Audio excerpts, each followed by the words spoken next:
నాగర్ కర్నూలు జిల్లా మన్ననూరులో మహిళా గురుకుల పాఠశాలను మంత్రి అడ్లూరి లక్ష్మణ్ ఆకస్మిక తనిఖీ చేశారు.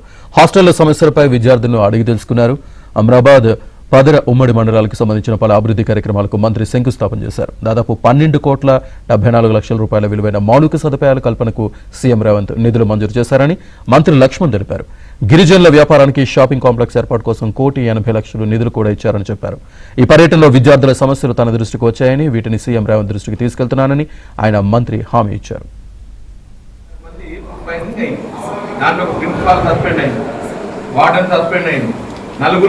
నాగర్ కర్నూలు జిల్లా మన్ననూరులో మహిళా గురుకుల పాఠశాలను మంత్రి అడ్లూరి లక్ష్మణ్ ఆకస్మిక తనిఖీ చేశారు. హాస్టళ్ల సమస్యలపై విద్యార్థులను అడిగి తెలుసుకున్నారు. అమరాబాద్ పదర ఉమ్మడి మండలాలకు సంబంధించిన పలు అభివృద్ధి కార్యక్రమాలకు మంత్రి శంకుస్థాపన చేశారు. దాదాపు 12,74,00,000 రూపాయల విలువైన మౌలిక సదుపాయాల కల్పనకు సీఎం రేవంత్ నిధులు మంజూరు చేశారని మంత్రి లక్ష్మణ్ తెలిపారు.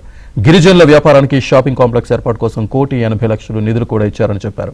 ఈ పర్యటనలో విద్యార్థుల సమస్యలు తన దృష్టికి వచ్చాయని, వీటిని సీఎం రేవంత్ దృష్టికి తీసుకెళ్తున్నానని ఆయన మంత్రి హామీ ఇచ్చారు.